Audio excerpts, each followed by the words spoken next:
Dear friends, இன்னைக்கு நம்ம power ஃபேக்டரை பற்றி பார்க்க போகிறோம். பவர் ஃபேக்டர் அப்படின்னா காஸ் தீட்டா அப்படின்னு சொல்கிறாங்க.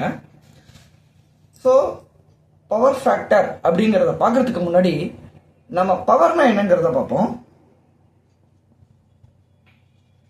Power is equal to voltage multiplied by current V into I. சரிங்களா? இது ஆல்ரெடி நமக்கு தெரிஞ்சதுதான். இப்போ ஏசி சர்க்கியூட்ஸ்ல என்ன ஆகுது அப்படின்னா, ஒரு ரெசிஸ்டிவ் சர்க்கியூட்டா இருந்தா வோல்டேஜும் கரண்ட்டும் ஜீரோ ஃபேஸ் டிஃபரன்ஸ்ல டிராவல் பண்ணுது. அதாவது இதுதான் வோல்டேஜ் அப்படின்னா இதே நேரத்துக்கு ஆரம்பிச்சு இதே நேரத்துக்கு முடிஞ்சு அதே டைம்ல கரண்ட்டும் முடிஞ்சது அப்படின்னா ஃபேஸ் டிஃபரன்ஸ் ஜீரோ அப்படிங்கிறாங்க. வோல்டேஜ் இது கரண்ட் ஒரே நேரத்தில் ஆரம்பிச்சு ஒரே நேரத்தில் முடிஞ்சிருக்கு. Positive half cycle, negative half சைக்கிளும் ஒரே நேரத்தில் ஆரம்பிச்சு ஒரே நேரத்தில் முடிஞ்சிருக்கு. அப்படி முடிஞ்சிருச்சு அப்படின்னா ஃபேஸ் டிஃபரன்ஸ் இல்லை. பட் வேறஸ் ஒரு இண்டக்டிவ் சர்க்கியூட்டோ அல்லது ஒரு கெப்பாசிட்டிவ் சர்க்கியூட்லேயோ என்ன ஆகுது அப்படின்னா, ஒரு வோல்டேஜ் வேவ் ஃபார்ம் இருக்கு, ஒரு கரண்ட் வேவ் ஃபார்ம் இருக்குன்னா இதுக்கும் இடையிலான ஆங்கிள் மாறுது. வோல்டேஜ் ஒரு டைம்ல டிராவல் ஆகுது, கரண்ட் வேற ஒரு டைம்ல டிராவல் ஆகுது, முன்ன பின்ன டிராவல் ஆகுது. அதைத்தான் நம்ம ஃபேஸ் டிஃபரன்ஸ்னு சொல்றோம். இதுக்குமான இடையிலான ஆங்கிளை ஃபேஸ் ஆங்கிள்னு சொல்றோம். ஓகேவா? வோல்டேஜும் கரண்ட்டும் எந்த அளவுக்கு ஃபேஸ் டிஃபரன்ஸ்ல மாறுபட்டிருக்கு அப்படிங்கிறது தான் தீட்டா, ஃபேஸ் ஆங்கிள். இப்ப நம்ம பவர் ஃபேக்டர்னா என்ன அப்படின்னா,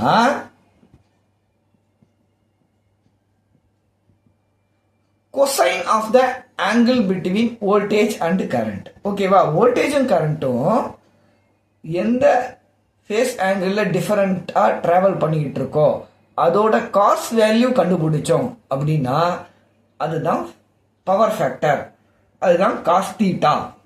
இப்ப ஆங்கிள் பிட்வீன் வோல்டேஜ் அண்ட் கரண்ட்ங்கிறது தீட்டா, பட் வேறஸ் அதுக்கு காஸ் வேல்யூ எடுத்தோம் அப்படின்னா அது power factor.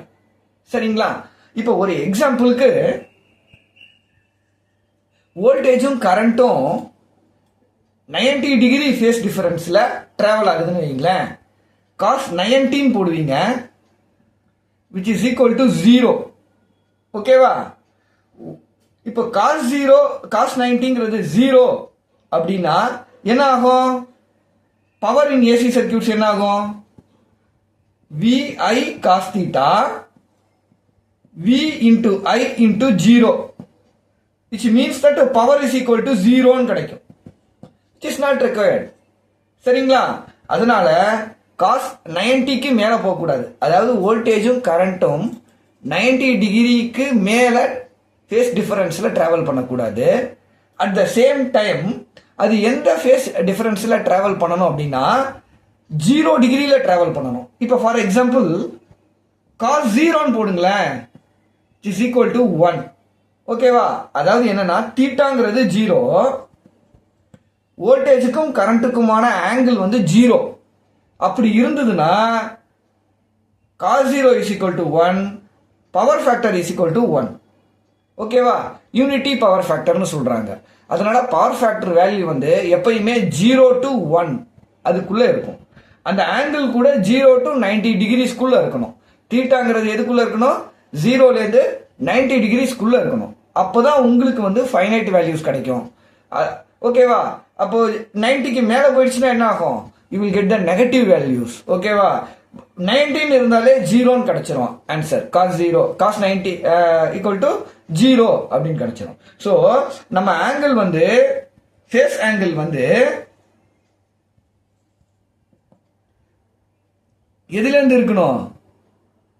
0 decrease to 90 decrease இருக்கும். Okay, depending upon the phase angle between voltage and current நமக்கு பவர் ஃபேக்டர் கிடைக்கும். 0வா இருந்ததுன்னா பெட்டர் பவர் ஃபேக்டர் 1 அப்படின்னு கிடைக்கும்.